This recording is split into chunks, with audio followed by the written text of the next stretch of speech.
lain seperti daripada berita harian online. Dia dipetik bercakap mengarah siasatan dibuat kepada pemimpin-pemimpin yang dikatakan mencuri harta. Dia cakap, PM cakap, dia arah agensi para penguatkuasa termasuk SPRM untuk membuat siasatan. Pada 24 Julai yang sama, 24 hari bulan Julai tahun ini, dia sekali lagi dipetik bahawa beliau telah mengarah SPRM menyiasat menteri kabinet beliau. Perkataan keluar daripada mulut bahawa dia mengarah SPRM, dia mengarah agensi penguatkuasa untuk membuat siasatan. Adakah ini normal dalam sistem pentadbiran negara kita? Perdana Menteri ada kuasa untuk mengarah agensi bagi menyiasat kes-kes di negara kita ini. Apatah lagi kes-kes yang di kalangan kita di sini. Ini seolah-olah ada selective prosecutions, dan jika diarah SPRM untuk melakukan DNAA. Ini yang tanggapan rakyat di luar sana yang Muhammad Ketua Pembangkang. Sebab tu usul macam tu dibuat kerana ada tanggapan bahawa DNAA ini adalah arahan Perdana Menteri kepada agensi-agensi penguatkuasa. Seperti yang dipetik ucapan Perdana Menteri Kelantan 24 bulan Julai yang lalu. Ya, Muhammad Larut. Sikit saya tambah. Ya, Muhammad Larut, kalau kita lihat sepanjang kempen pilihan raya kecil yang lalu, anggota eksekutif seperti Teluk Intan dalam ceramahnya dalam bahasa Mandarin, kita tahu juga ada orang terjemahkan, menyalahkan penjawat awam AG yang telah bersara Tan Sri Idris Harun berkenaan dengan hal ini. Ya, kononnya kuasa mutlak program negara di bawah fasa perlembagaan 145/3 itu digunakan wenang-wenangnya untuk menzalimi dan memutuskan kes DNA ini. Jadi yang Muhammad Larut, saya nak tanya kepada Muhammad Larut dan juga kepada menteri yang bertanggungjawab, berapa banyak kes-kes yang mana program negara tarik semula pertutuhan jenayah Kuala Putih seperti rasuah salah guna kuasa, yang mana mahkamah telah putuskan ada kes prima facie dan telah dipanggil perintah membela diri. Sila beri senarai kes-kes ini kepada kami dan rakyat ingin tahu. Adakah ini luar tabi'i yang baru berlaku atau bagaimana? Statistik bilangan jumlah kes yang Muhammad Larut. Yang Muhammad Larut, saya ada sikit kes yang very klasik. Yang tua, saya ingin kedua-dua ini dimasukkan dalam ucapan saya. Saya nak jawab apa yang macam sebut. Saya nak tambah. Sebab itu bila kes ini berlaku, Datuk Colin Lawrence hakim menyebut tentang kes ini dalam hujah dia itu. Dia sebut, jika terdapat pendakwaan kes di masa depan namun tidak berhasrat untuk meneruskan kes, ia akan membazirkan masa mahkamah dan wang rakyat. Sebab itu Tuan Ketua, kita bangkit kes ini dalam parlimen. Sebab kita tidak mahu membazirkan wang rakyat. Kita nak supaya rakyat faham bahawa kes yang sepatutnya diteruskan mesti diteruskan. Jangan salah guna.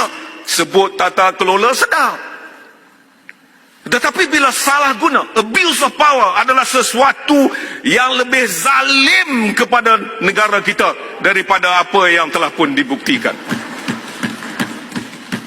Sekejap. Larut, Dang.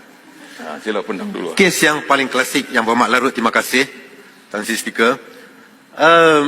Di Kementerian Semua Manusia baru ini, SPRM dah masuk buat penyiasatan, dan sampai sekarang tak ada lagi tindakan ataupun conclusion yang dibuat.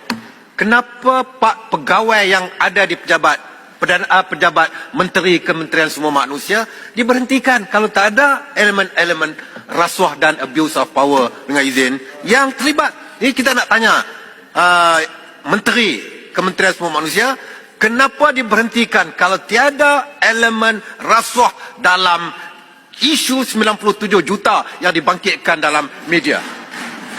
Okay, itu je. Itu kes klasik. Saya mohon pencerahan. Yang Muhammad Larut telah menyebutkan mengenai kes DNAA ini. Tak perlu dihuraikanlah, semua orang tahu bila sebut DNAA ini. Semua media-media termasuk media antarabangsa telah menjadikan berita ini sebagai satu berita yang paling penting. Termasuklah saya sebut beberapa berita. CNA, Channel News Asia mengatakan bahawa Snap Insight, dengan izin, Ahmad Zahid walking free from corruption charges, not good optics for Malaysia PM Anwar. Dan satu lagi, South China Morning Post, Malaysian PM Anwar Corps backlash as Ahmad Zahid embezzlement charges drop on reformasi anniversary. Reformasi anniversary on the 2nd of September, 5 September diberikan DNA. Soalan saya sekarang ni, semua orang bercakap mengenai DNA ini, tapi ada juga orang bertanya, dalam keadaan begini, di manakah suara-suara yang selalunya membela keadilan seperti bekas ahli parlimen Iskandar Puteri, Lim Kit Siang, di mana YB Bagan, di mana YB Damansara, di mana mereka-mereka yang lain sebelum ini yang membincangkan mengenai keadilan kepada rakyat. Sekarang ini isu DNA senyap sepi, tidak ada suara. Yang Muhammad Kota Baru, Yang Muhammad Kota Baru, saya nak tanya Yang Muhammad Kota Baru sikit. Adakah Yang Muhammad Kota Baru bersetuju reformasi sudah mati? Terima kasih. Reform mati. Radut, boleh bagi laluan. Ketua Pembangkang, Ketua Melaka. tambah sedikit apa yang disebut oleh Kota Baru. Yang kononnya pejuang yang ingin menegakkan keadilan. Kita ingat sebelum pilihan raya, ya, yang Muhammad Pandan ada di sini, yang Muhammad Kota Raja tak ada di sini, ramai Kota Raja dah boleh sebut. Lepas nanti kalau menang, dia akan tukar peguam negara, dia akan tukar pendakwa raya, dan apa nama ni, nak menunjukkan bahawa sebab itu kami tak boleh sokong, tak boleh bersama dengan UMNO dan Barisan Nasional.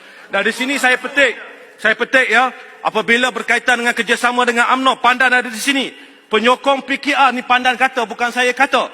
Penyokong PKR serta Pakatan Harapan dan pengundi tidak perlu berasa bimbang kerana saya tidak akan menerima rundingan ini dan berdiam diri. Jika ia berlaku, saya akan menjadi orang pertama yang bersuara. Jika berlaku suara usaha rundingan dengan UMNO. Lantas dari ini hakikat. Di mana maruah PKR? Di mana maruah DAP yang kononnya memperjuangkan keadilan?